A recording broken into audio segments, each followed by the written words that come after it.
Welcome back. This is going to be a series of shorter videos on the condition of attachments. And the reason I'm breaking this up is because this subject is such a large subject, and many people are dealing with unhealthy attachments right now. So I wanted to break it up so that we can deal with kind of each area more with more in-depth examination. So I'm going to kind of start with kind of describing what attachments are, and then give some ideas about how we can begin to heal them. And then the next video is actually going to be about attachment styles.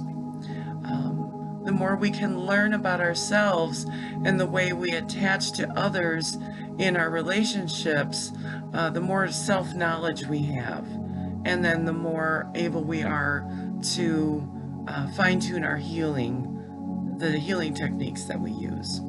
So I'm going to start with, very simply, what am I talking about when I'm talking about negative attachments? So negative attachments are connections that lead to fixation, obsession, and perhaps like an unwavering devotion to a particular person, outcome, object, or belief. Attachment issues are also called attachment wounds, and they're challenges that a person has with forming secure attachments in relationships, sometimes referred to as your attachment style, which we'll get into later. But your attachment style is your mind's template for how safe you are in a relationship, whether that be romantic or not. We have relationships with everyone in our life. Work, home, the people we meet every day at the store. So whatever attachment style you have, secure, anxious, preoccupied, dismissive, avoidant, or disorganized avoidant, was formed early in your life. Your attachment style is not a conscious choice. It's based on the degree of attunement, loving connection, security, and safety you experience with your caregivers. And because your attachment style was formed based on your experiences with intimate caregiving relationships, your attachment style in adulthood will be most obvious within intimate relationships. So your attachment wounds are exposed in these intimate relationships where vulnerability, trust, and safety are most vital. That's why someone you really care about can deeply trigger those old wounds. So fear, anxiety, worry, anger, overthinking, and stress from uncertainty, they're all signs of kind of being emotionally attached to something. And our unhealthy attachments at their core uncover our desire to control life, people in it, or situations, because we've learned that we can't trust it.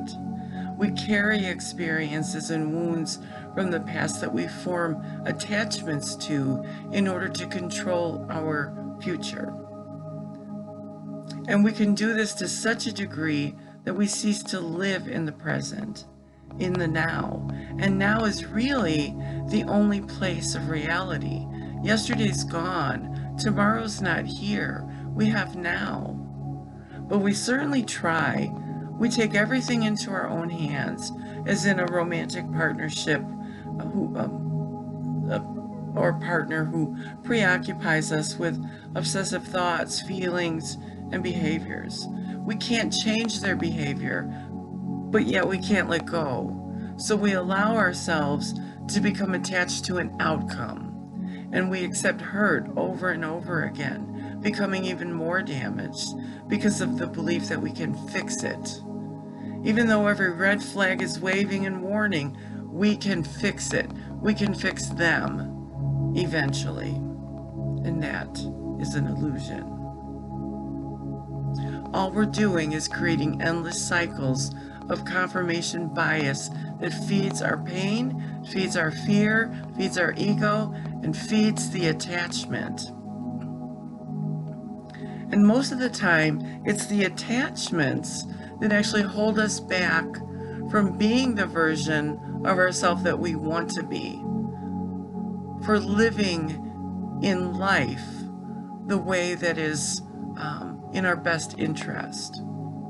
And for me, a lot of this has to do with creating boundaries, because we teach people how to treat us either by our boundaries or a lack of boundaries. And it takes time to release some attachments. We may be consciously aware that it's wasting our time, negatively impacting our life. Despite being aware of the massive downside to staying attached, we continue to cling. And this is a really good time to dig deeper. Why are we so attached? What will having this outcome do for us? Often answering that question will highlight the things that we're trying to control. And this may be connected to the way we want our life to look. So we thank our attachments for showing us what we don't want. And then we move on.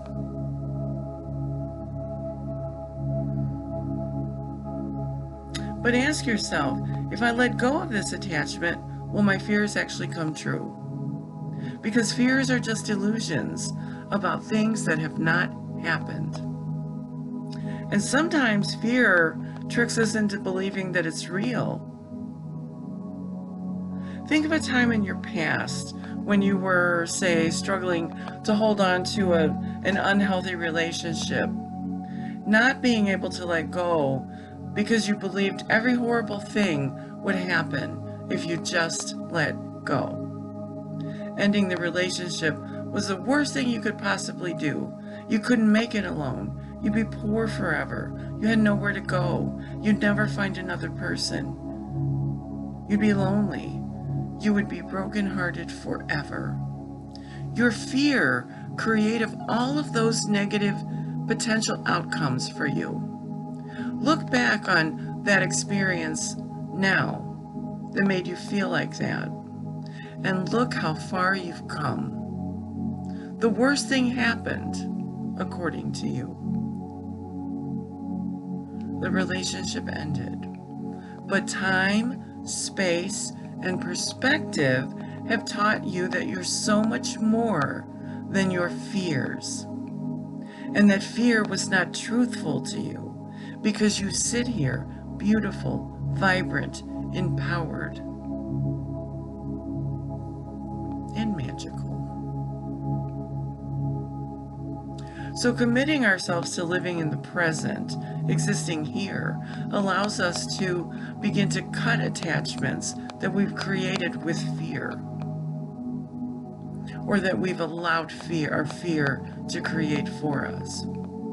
Existing in this moment encourages us to accept the current circumstances we're in, to embrace where we are in this moment, empowering us to see the truth of the space that we're in right now.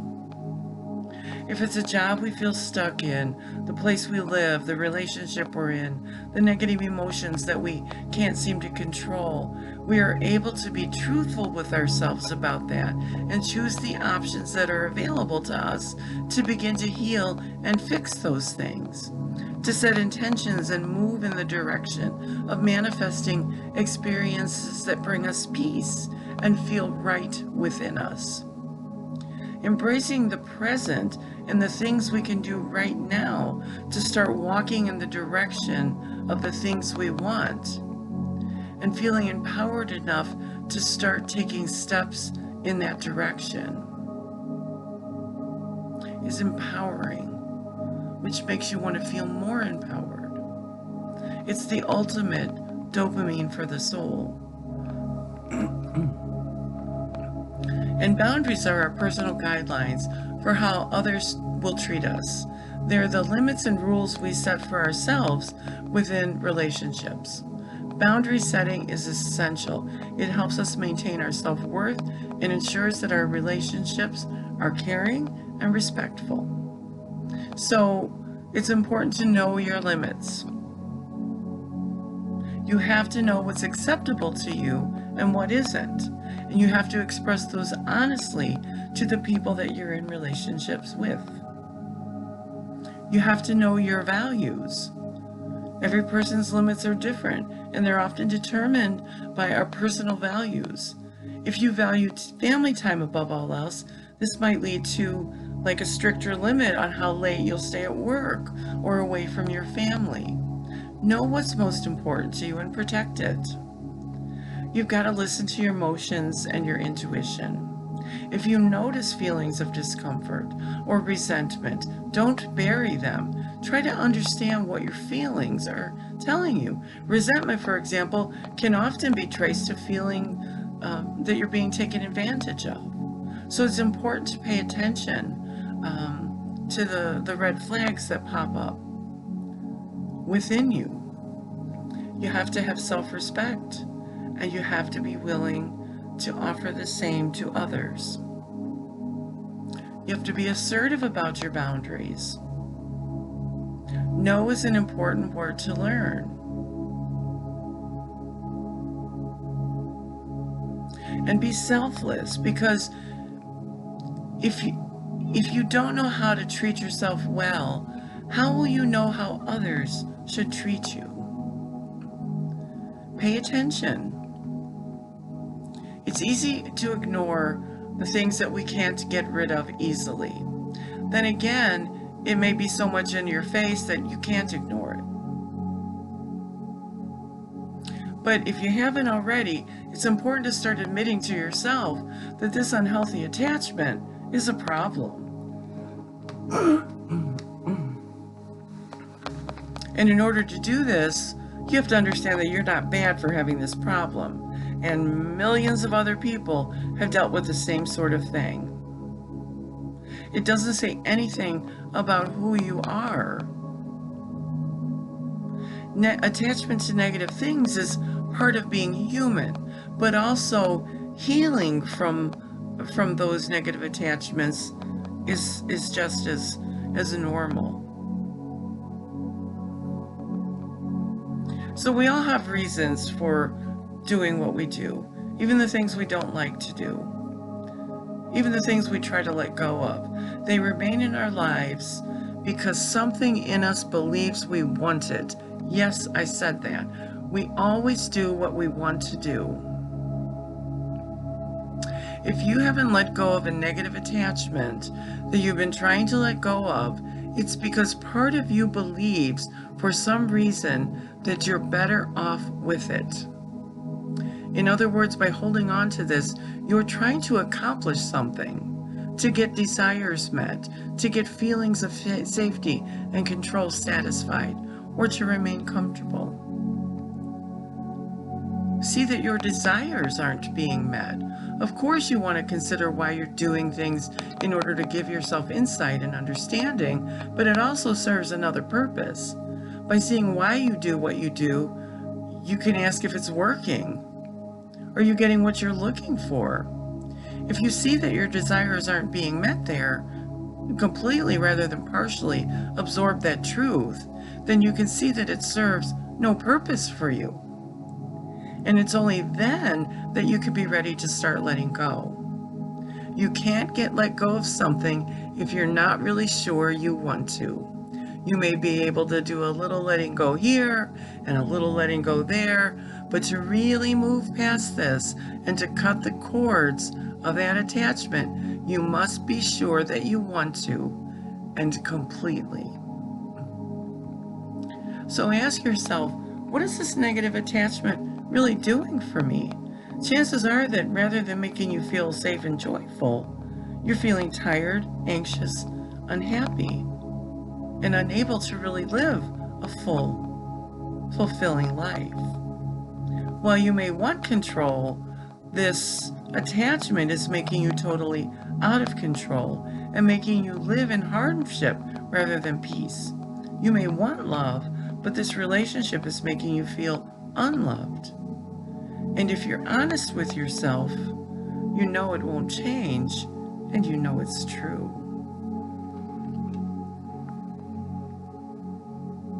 So does this thing satisfy your desire for care, for safety, for joy? As you can see, those needs aren't met in this relationship. Believe that and accept it. There's no changing the truth of how the attachment affects you. Accept that it is the way it is. No more excusing, rationalizing, or bargaining. That's just not the place to find answers.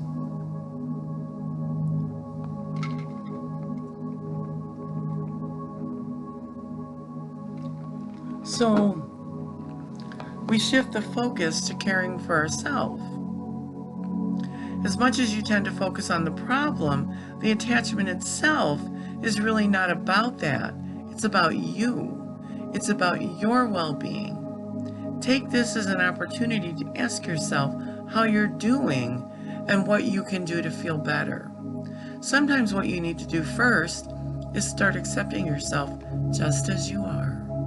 Once you do that and know that you are worth a healthy life too, you can move into it step by step, even if it's baby step by baby step. You begin the journey. So you're the priority. And even if that's a new thing to you, you can start investigating what it means to be kind to yourself, to look for ways to tend to your well-being. And you can show yourself the love that maybe you've been wanting to find. An unhealthy relationship, a bad habit, past traumatic events, negative things we believe about ourselves, you probably feel frustrated with yourself and confused as to why you keep doing what you know isn't good for you. And you probably want to be free. You just may not be sure how to go about it.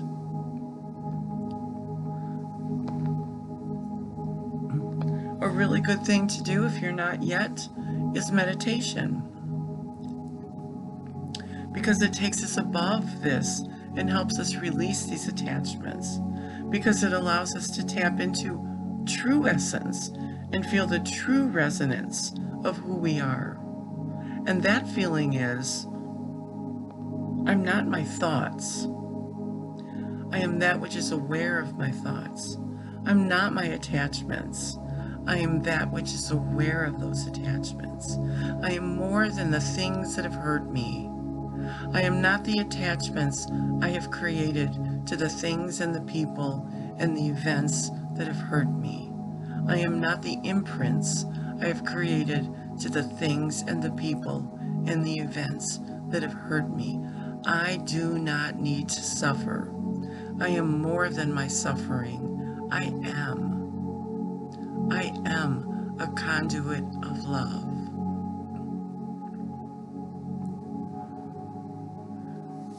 So we have compassion for the part of ourself that's attached to an outcome, a person, or an event. Well, it's tempting to imagine that all of you is attached to an outcome. The truth is, there's only a part of you that is attached to an outcome. It may seem like a big part, but that's because you've probably been focusing a lot of your energy on either resisting it or trying to get rid of it, or just living with it, which is utterly exhausting. And unfortunately, the more aggressively you approach this part of you, the more entrenched it gets in its position. Rather than trying to get rid of it, give it the loving care that it really needs. After all, the attachment is formed to an outcome because of fear, because it's scared. You need your compassion more than anything.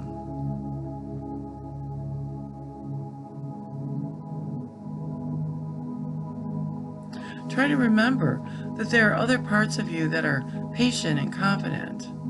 There's a core part of you. Some people call the higher self, divine self, inner being, that knows that all is well. It's important to find that source and to tap into it and allow yourself to heal with it. Begin to trust that more than you trust your fear.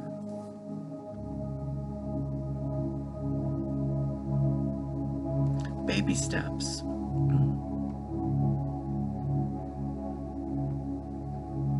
Baby steps are important, but you must begin the journey. So once we release our attachment to an outcome, it doesn't mean that we're any less interested in manifesting our goal. It simply means that we're less interested in the fear of not achieving it. We've shifted our attention away from fear because we're allowing ourselves to feel safe. The problem with important goals is that waiting for them to manifest can fill us with fear that triggers our hearts and minds to shut down. We need to feel safe in order to open them back up again. That's why a compassionate approach to yourself is vital. It helps us take a breath, breathe into that space, open up, and release our grip on trying to control when and how our goals manifest. And the key is gentle but persistent nurturing. That's how we release our attachment to an outcome, by making ourselves feel safe enough to release it. As adults or even children, we can't really recall narrative memory from our lives as infants. For most, the concept of memory is thought of as the ability to recall events, usually in the form of cognitions and images. In general, people can't recall any events prior to, say, age 3 or 4, and because of this, there's a pervasive and inaccurate view that infants don't recall any experiences, including traumatic experiences. But in fact, the human brain has multiple ways to recall experiences. Think about it. Infants at some point obviously learn to walk and talk, and they go to sleep each night, and they wake up each morning with the memory retained. Everything that occurs in our human experience is stored in our memory. However, not everything is stored narratively or explicitly. We have motor, vestibular, and emotional memories as well. All incoming sensory information creates neuronal patterns which are imprinted in our brains. And these neuronal patterns are a form of memory. We create memory templates or stored patterns, the majority of which are non-cognitive and pre-verbal. And these templates will influence us for the rest of our lives. And that's how scientists have come up with the attachment styles, which we will get into. I'll probably release that video tomorrow. But there are some affirmations that you can use, and repeating affirmations also imprint on our brains in a positive way. Listening to beautiful frequency. We're listening right now to a balancing series of frequencies that cleanse and purifies the auric, the limbic, the pineal, and the pituitary. Frequency is very powerful. So some of these letting go affirmations. I release all fear of not being perfect. I'm good enough. I let go of all expectations. I am free to live the life I'm dreamed. I let go of the need to control others. I allow others to make their own way. Possessions do not feed my spirit. I say goodbye to things in my life that are blocking my spiritual growth. I leave go of past relationships with love and clear my spirit of chains to the past to make way for new love to enter my life. I hold on to the positive memories from past relationships and leave go of the dark memories, and I do so with love. I live my life without restraint. I am untethered. Possessions and obligations do not hinder me. I choose freedom, and I release all things that block my open pathway. I live a boundless, forward-moving, energetic life that is free of baggage holding me back. I breathe freely without constraint. My energy flows without care alongside the wayward wind. I let go of my regrets. I am grateful for lessons my past missteps have taught me. Thank you, thank you, thank you. There's one thing we all have in common. We desire the sense of beingness. It's that we want to feel happy. And on the other side of that coin, we want to avoid hurting. Yet unhealthy attachments consistently put us in situations that set us up for the complete opposite of happy. And then we pin our happiness to people, circumstances, and things, and we hold on to them for dear life. We stress about the possibility of losing them when something seems amiss. Then we melt into grief when something changes. Whether it's a layoff, a breakup, a transfer. We attach to feelings as if they define us, and ironically, not just positive ones. If you've wallowed in regret or disappointment for years, it can seem safe and even comforting to suffer. Believe it or not. In trying to hold on to what's familiar, we limit our ability to experience joy in the present. A moment can't possibly radiate fully when you're suffocating it in fear. When you stop trying to grasp, own, and control the world around you, you give it the freedom to fulfill you without the power to destroy you. That's why letting go is so important. Letting go is letting happiness in.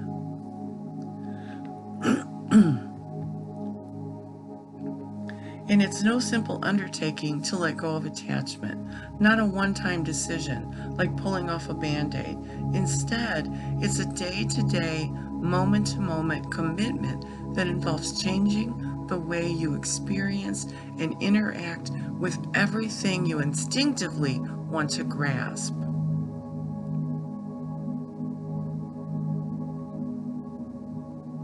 And the best approach is to start simple at the beginning and work your way up. Accept the moment for what it is. Don't try to turn it into yesterday. The moment's gone. Yesterday's gone. Don't plot about how you can make the moment last forever. Just seep into the moment and enjoy it, or experience it if it's not great, because it will pass. Nothing is permanent. Fighting that reality will only cause you pain. It's true, tomorrow may not look the same as today, no matter how much you try to control it. A relationship might end. You might have to move. You'll deal with those moments when they come. All you need right now is to appreciate and enjoy what you have. It's enough. Learn what it looks like to grasp at people, things, circumstances, or outcomes, so you can redirect your thoughts when they veer toward attachment, when you dwell on keeping, controlling, manipulating, or losing something instead of simply experiencing it. And to find yourself in fluid terms. We're all constantly evolving and growing. I'm not the same person today that I was 5 years ago or 10 years ago. So define yourself in terms that can withstand change. Defining yourself by possessions, roles, relationships, breeds attachment, because loss entails losing not just what you have, but also who you are. No matter how much time you have in an experience or with someone you love, it will never feel like enough. So don't think about it in terms of quantity. Aim for quality instead. Attach to the idea of living well from moment to moment. That's an attachment that can do you no harm. Friend yourself. It will be harder to let people go when necessary if you depend on them for your sense of worth. Believe you're worthy whether someone else tells you or not. This way, you relate to people, not just how they make you feel about yourself.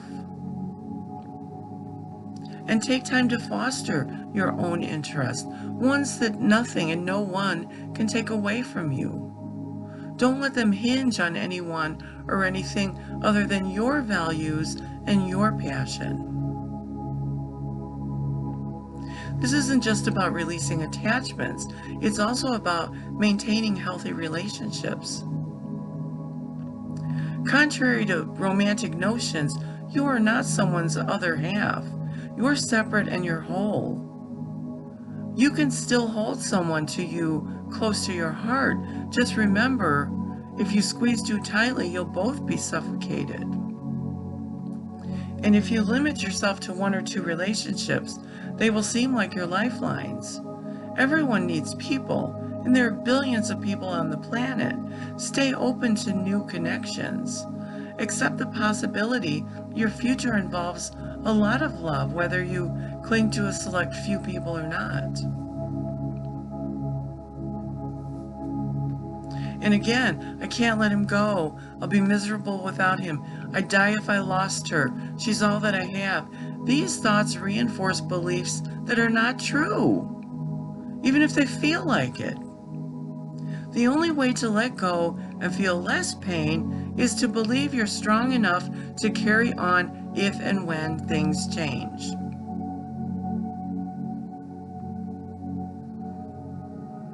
And even if you think about it over and over again, even if you punish yourself, even if you refuse to accept it, when it's done, it's done. And the only way to relieve your pain about what happened in the past is to give yourself relief. No one and nothing else can create peace in your head for you. When you hold on to the past, it often has to do with fear. Fear you messed up your chance at happiness, or fear you'll never know such happiness again.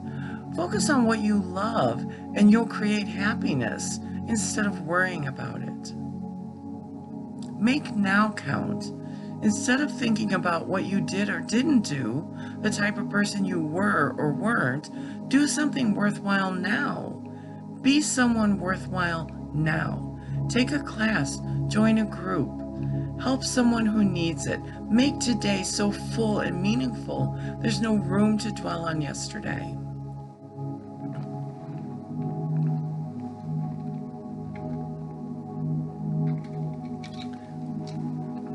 How we experience the world is largely the result of how we internalize it.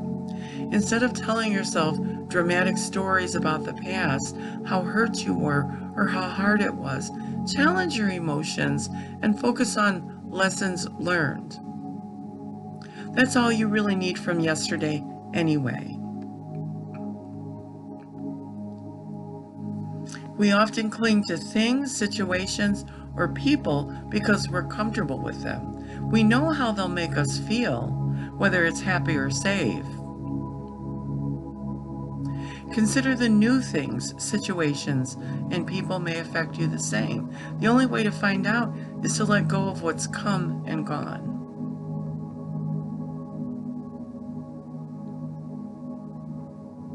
So we practice letting things be. That doesn't mean you can't actively work to create a different tomorrow. It just means you make peace with the moment as it is, without worrying that something's wrong with you or your life, and then operate from a place of acceptance. And then question your attachment. Again, if you've attached to a specific outcome, a dream job, or the perfect relationship, you may be indulging an illusion about someday when everything will be lined up for happiness. But no moment will ever be worthier of your joy than right now, because that's all there ever is.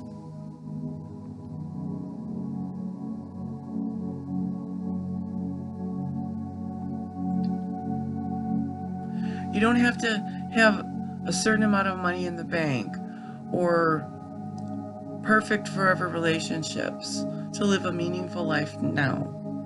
Figure out what matters to you and fill pockets of time indulging it. Whatever you love, do it. Don't wait. Do it now.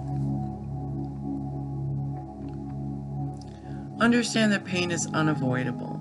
No matter how well you do everything on the list or on your own short list for peace, you will lose things that matter and feel levels of pain. But it doesn't have to be as bad as you think. As the saying goes, pain is inevitable. Suffering is optional.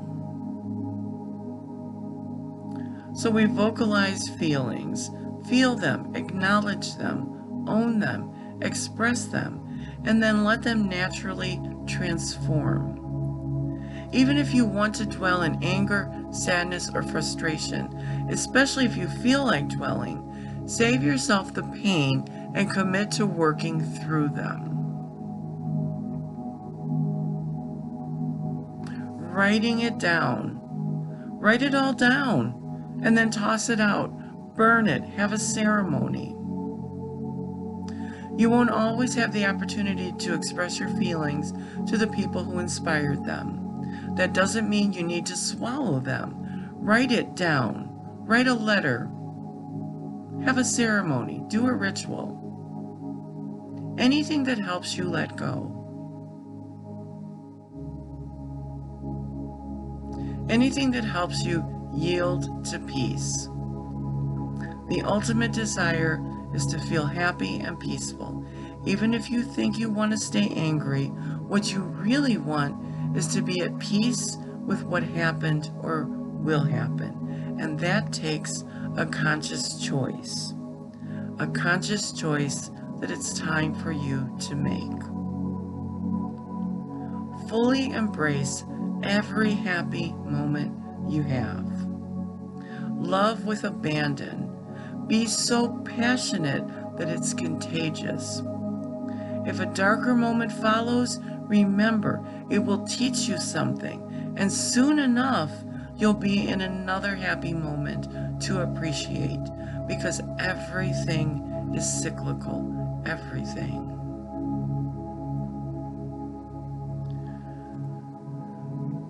So I hope that was helpful. Part 1. Part 2 and 3 are coming soon, because releasing attachments is the thing to do, the important goal for all of us for the end of this year, so we can begin January free and clear and ready to thrive. I wish you so much love, light, and happiness, and a beautiful day.